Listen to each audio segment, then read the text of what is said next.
Hello Israel, it's me Seven Heaven, coming to you again with another video. Okay, I want to start off by saying I have no copyrights to the song or music or video. It's only for educational purposes only. Listen to it in its entirety. Let's go, Israel. Common wisdom among astronomers. There's one thing you need to do before you buy anything online. I hate Don't spend commercials. another dime on Amazon until you watch this first. Holds that most star systems in the Milky Way are multiple, consisting of two or more stars in orbit around each other. Common wisdom is wrong. A new study by Charles Latta of the Harvard-Smithsonian Center for Astrophysics demonstrates that most star systems are made up of single stars. Keep in mind, there are several different types of stars, and what they are really talking about here are red dwarf stars. Among very massive stars, known as O and B type stars, 80% of the systems are thought to be multiple. But these very bright stars are exceedingly rare. Slightly more than half of all the fainter sun-like stars are multiples. However, only about 25% of red dwarf stars have companions, combined with the fact that about 85% of all stars that exist in the Milky Way are red dwarfs. The inescapable conclusion is that upwards of 2/3 of all star systems in the galaxy consist of single red dwarf stars. So, if our sun has a twin, if we are living in a binary system, then this would be the legend of Nibiru, or Planet X, Nemesis as some would call it. A mini constellation where you have a star orbited by planetary bodies. If that's the case, that is what we call a worst case scenario, because that is what would cause the most damage. And the star we probably would not be able to see until it were upon us, close enough to the sun to feed off its energy, making itself brighter as our sun gets dimmer. This twin star brings with it several problems. One, magnetic and gravitational perturbations as well as radiation. It brings with it debris. It seems that we've already been in this debris cloud for some time, ever since they started to notify the public of near-Earth objects. It wasn't really something that was a concern before. Having affected the sun, this would in turn screw with our weather. We already know that they are manipulating the weather. We just don't know to what degree. Now, the sun's effect on us, we'll see that in the form of storms, large swings in temperatures, the size of entire nations. The earthquakes and volcanism will probably steadily increase. What we are looking for is to see if the earth is venting. We have to see if the earth is blowing off enough steam to keep everything steady. If not, then we could see massive earthquakes or massive eruptions if the earth is not venting enough. That is pretty much the extent to what the earth will do. The debris, or in other words, meteor storms, would probably come without warning. And if they were able to forecast these meteor storms like they forecast thunderstorms, there is no way that I know of to predict where a meteorite would make an impact.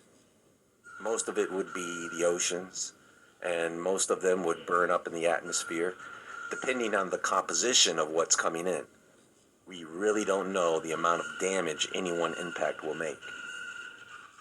So, what they have been doing this whole time is prepping the Earth for these major events. If you look at everything they have done up to this point, it can be linked back to this object. Climate change, of course, and everything that goes with it can be linked to that object. It seems like the past few years have been one big training exercise in survival and death. They want to see how well we do with the deaths. They want to see how well we do with supplies and prepping.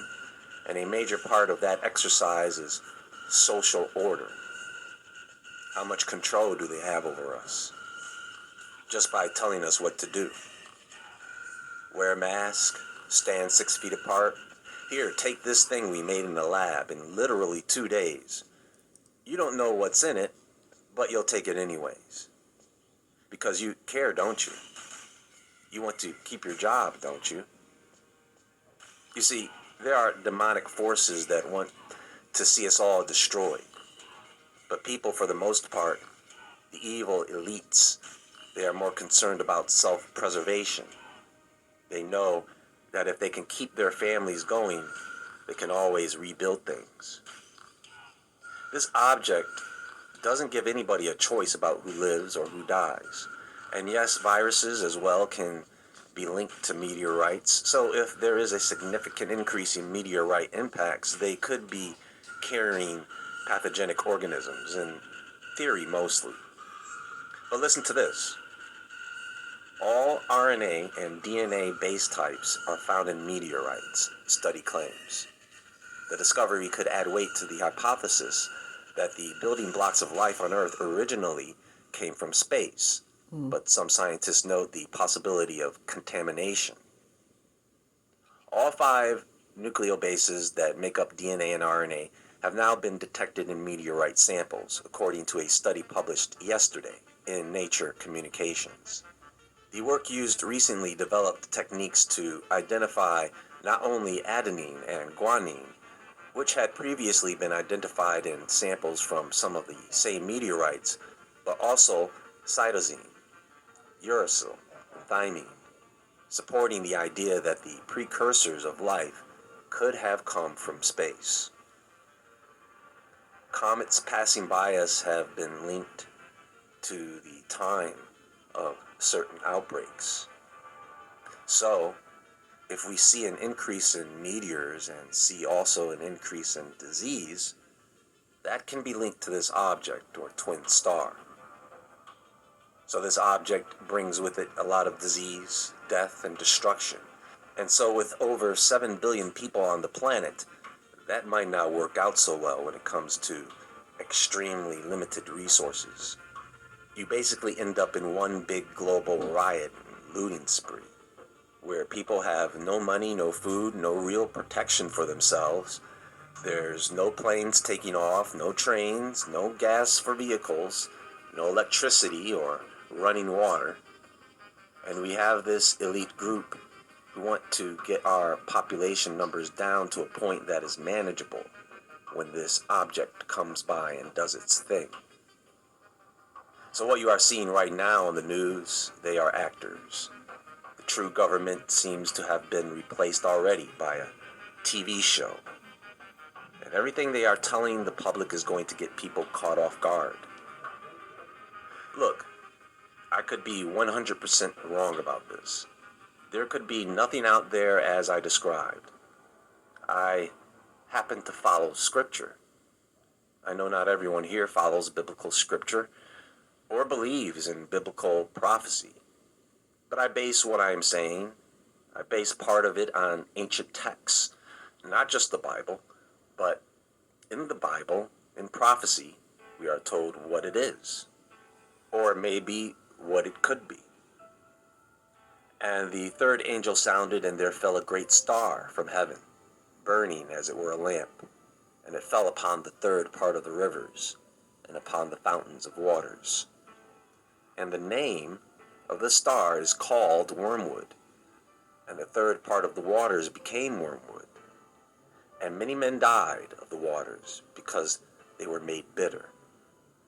And the fourth angel sounded, and the third part of the sun was smitten, and the third part of the moon, and the third part of the stars, so as the third part of them was darkened. And the day shone not for a third part of it, and the night likewise. Remember, 1/3, that really means some, or part. So my question is, what object is blocking out part of the sky so that it blocks out part of the sun, moon, and stars? Maybe there is no object, and maybe this is just a decrease in overall natural light. So you figure out what can cause that, because what comes next is the first of three woes. I think this year we are going to hear more about cosmic activity. Whether you believe in that kind of thing or not, I'm just telling you, don't be surprised when you witness some things occur when it comes to meteors this year. Because as you very well know, we get fireballs all the time, but it isn't a problem until it's a problem, right? Mm-hmm. Well, that's all for now. I do have quite a bit of content All right, that I Israel, want to get take out care. to you guys.